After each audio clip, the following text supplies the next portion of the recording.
Chapter 10. Then Jehovah said to Moses, "Go into Pharaoh, for I have allowed his heart and the hearts of his servants to become unresponsive, so that I may display these signs of mine right before him, and in order that you may declare to your sons and your grandsons how severely I have dealt with Egypt, and what signs I have performed among them. And you will certainly know that I am Jehovah." So Moses and Aaron went into Pharaoh and said to him, "This is what Jehovah the God of the Hebrews has said. How long will you refuse to submit to me? Send my people away, so that they may serve me.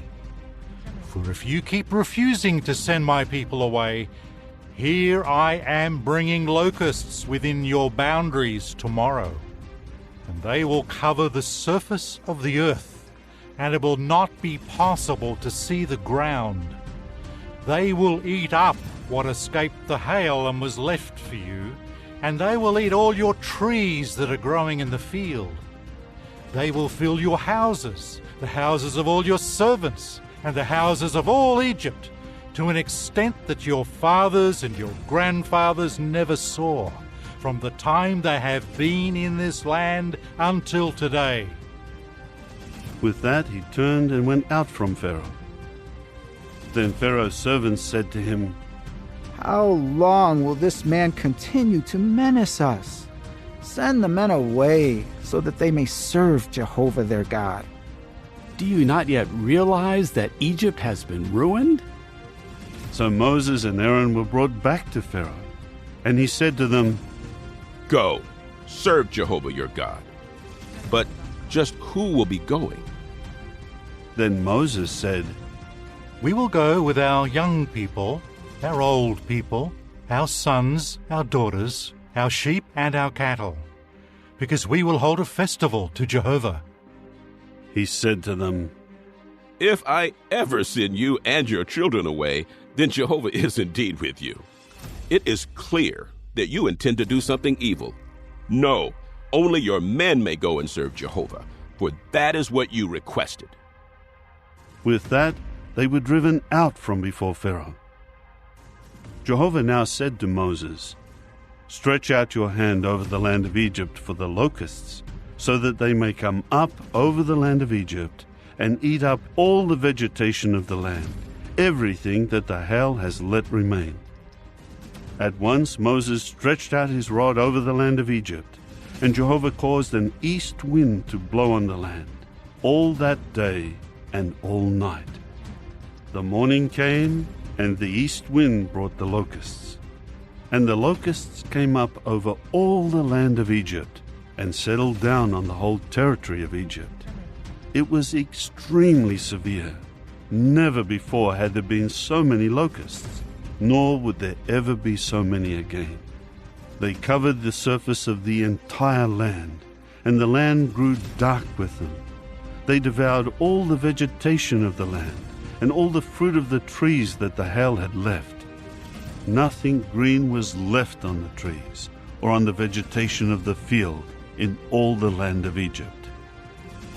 So Pharaoh quickly called Moses and Aaron and said, "I have sinned against Jehovah your God and against you. Now please, pardon my sin, just this once, and plead with Jehovah your God that he just remove this deadly plague from upon me." So he went out from Pharaoh and pleaded with Jehovah. Then Jehovah caused the wind to shift, and it became a very stiff west wind, and it carried the locusts away and drove them into the Red Sea. Not a single locust remained in all the territory of Egypt. However, Jehovah allowed Pharaoh's heart to become obstinate, and he did not send the Israelites away. Jehovah then said to Moses, "Stretch out your hand toward the heavens, so that there may be darkness over the land of Egypt, a darkness so thick that it can be felt." Moses immediately stretched out his hand toward the heavens, and there was a dense darkness in all the land of Egypt for 3 days. They did not see one another, and none of them got up from where they were for 3 days.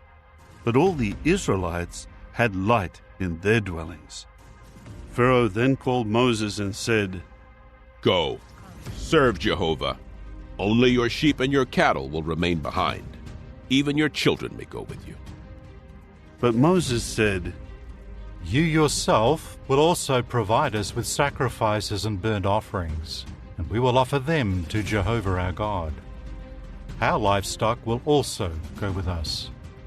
Not an animal will be allowed to remain, because we will be using some of them to worship Jehovah our God, and we do not know what we will offer in worship to Jehovah until we arrive there. So Jehovah allowed Pharaoh's heart to become obstinate, and he did not consent to send them away. Pharaoh said to him, Get out of my sight. Make sure that you do not try to see my face again, for on the day you see my face, you will die. To this Moses said, Just as you have spoken, I will not try to see your face again.